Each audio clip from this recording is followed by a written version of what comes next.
Muy bien, un bienvenido doctor Alberto Morgado una vez más a nuestro programa. El día de hoy nos estará hablando sobre la diabetes mellitus y es una alegría que podamos compartir con él, así que mi amigo, cualquier duda usted puede escribir en los comentarios que los estaremos leyendo. Doctor, cuénteme, ¿qué es la diabetes mellitus? Buenas tardes. Antes de comenzar hablando como tal de la enfermedad, aclararemos algunas cosas sobre la anatomía, digamos. Por ejemplo, el páncreas es en esta enfermedad quien principalmente se daña. ¿Por qué decimos esto? El páncreas en los islotes beta produce la insulina y esta insulina es la que permite que la glucosa o azúcar, tanto que ingerimos o la que tenemos almacenada en el hígado, porque por ejemplo en ocasiones cuando estamos en el ayuno, esta glucosa o glucógeno que tenemos almacenado, debido al ayuno, por repetir, este glucógeno se transforma en glucosa y es la que nos permite o permite la célula alimentarse o mantenerse viva o activa. Cuéntenos un poco acerca de los factores de riesgo que conlleva esta enfermedad. Bueno, antes de decirte los factores de riesgo, como tal, la diabetes mellitus va a ser una enfermedad endocrino-metabólica que se caracteriza por niveles elevados de azúcar, es decir, de hiperglicemia. Y junto con esto podemos hablar también de, cuando decimos Yadacid, que hay una clasificación o hay diferentes tipos de diabetes, que estos factores de riesgo que me preguntas son los que van a llevar al traste con esta enfermedad. Está la diabetes tipo 1, que es la juvenil, o del niño o del adolescente. Está la diabetes tipo 2 del adulto y está una diabetes en el embarazo, porque también las embarazadas pueden padecer diabetes. Esta diabetes puede ser transitoria porque en este caso, a pesar de que la diabetes es una enfermedad crónica, pero esta que se desarrolla en el embarazo, después que nace el bebé, ella puede desaparecer, quedando esta paciente con un factor de riesgo, que son parte de estos factores de riesgo. ¿Cuáles son estos factores que me preguntabas? El peso, es decir, las personas obesas o que estamos pasados de peso, tenemos el riesgo de padecer esta enfermedad. La no realizar ejercicios físicos, cuando no practicamos deportes o de forma general, estamos con riesgo de padecer esta enfermedad. Los antecedentes familiares, siempre debemos recordar si tenemos un tío, un primo, un tío, teniendo estos, podemos también desencadenar esta enfermedad. La hipertensión, que hemos hablado en otras ocasiones, pacientes hipertensos que no realizan un control adecuado, son pacientes que tienen el riesgo de desencadenar esta enfermedad. Enfermedad que, les repito, es una enfermedad crónica, pero cuando nos cuidamos, digamos, cuando practicamos ejercicio, cuando cuidamos nuestra presión, nuestra hipertensión, esta enfermedad la vamos a tener tranquilita o la vamos a mantener normal, no vamos a tener síntomas de la misma. Como les decía, también le decía anteriormente, otro factor de riesgo es cuando la embarazada padece esta enfermedad. Como te explicaba, también puede ser otro factor de riesgo que en una segunda instancia le aparezca esta enfermedad. Es importante controlar nuestro colesterol y triglicéridos porque en ocasiones, que bueno, valga la redundancia, gracias a Dios estamos en la iglesia. ¿Por qué? Porque el exceso de grasas, de colesterol, en esto podemos hablar podemos pasarnos horas hablando. Por ejemplo, el chancho que tiene mucho colesterol, los mariscos, por eso no debemos comer estos alimentos, porque de por sí ya estamos encaminados en factores de riesgo que vamos a padecer o podemos padecer estas enfermedades. Y cuénteme un poco acerca de cómo se tiene que sentir la persona para que tenga que consultar al médico. Pacientes con estos factores de riesgo, pacientes con antecedentes familiares de diabetes y pacientes que vienen en muchas ocasiones a consulta refiriendo que serían los síntomas ya de la enfermedad. Por eso siempre se le llama la enfermedad de la 5P. Síncope porque son cinco síntomas principales: poliuria, polidictia, pérdida de peso, prurito y picazón en este caso que sería. Pero bueno, ¿qué quiere decirte con esto? Estos síntomas que les digo se traducen de esta forma: toma mucha agua, polidictia, el paciente toma mucha agua, por lógica el paciente orina mucho, el paciente pierde de peso, el paciente come mucho y va a tener síntomas de prurito, es decir, picazón en el cuerpo, en todas sus partes, puede tener picazón, llamada picazón también. Además de todos estos cinco síntomas principales, el paciente va a tener cansancio, debilidad, insomnio, fatiga, se va a cansar muy fácil y junto, te repito, con los antecedentes anteriores, con estos síntomas, esto nos va a ayudar a diagnosticar y a tratar esta enfermedad. ¿De qué forma se diagnostica el paciente? ¿Qué tipo de exámenes se le realizan? Entonces, como me preguntas, diagnóstico como tal. Para hacer el diagnóstico no simplemente tenemos que analizar los antecedentes. Hay que analizar, como te repito, sus antecedentes, su sintomatología, como te explicaba hace un momento, y dentro de los exámenes, la glicemia.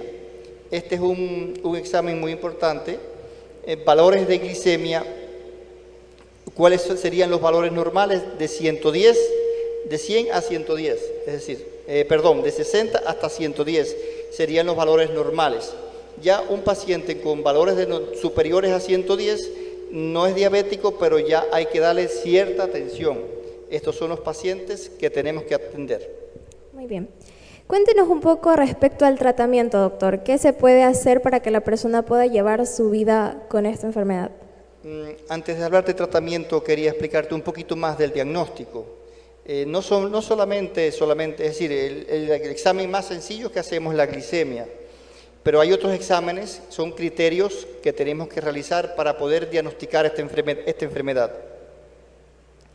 Una glicemia al azar, mayor de 200 miligramos por decilitro, también puede ser diagnóstico para esta enfermedad. No tiene que ser en ayunas, sino simplemente en cualquier hora del día. Una glicemia la llamada PTG o prueba de tolerancia a la glucosa, es decir, 2 horas después de hacer una primera glicemia, el paciente tiene cifras elevadas de glicemia, mayor de 200, se puede decir que ya el paciente es diabético. Una glicemia en ayuna mayor a 126, el paciente ya puede decir que es diabético. Hay otro examen, la hemoglobina glicosilada, mayor a 6.5, esta, además de traducirnos como diagnóstico, ya te dice también que lleva meses padeciendo la enfermedad, más como promedio 3 meses. Por eso, junto con todos los antecedentes, con todos estos valores de glicemia, como te repito, una glicemia mayor de 126, una postprandial, es decir, una prueba de la tolerancia a la glucosa 2 horas después, mayor de 200, una hemoglobina glicosilada mayor de 6.5, cualquiera de estos 3 valores, más el antecedentes personales, familiares y síntomas, nos da el diagnóstico de esta enfermedad. Y en cuanto a los tratamientos, doctor, ¿cómo se puede sobrellevar esta enfermedad? Bueno, el tratamiento, es importante el tratamiento dietético, la dieta, es decir, estos pacientes, como lo dice su concepto, son cifras elevadas de glucosa o de azúcar.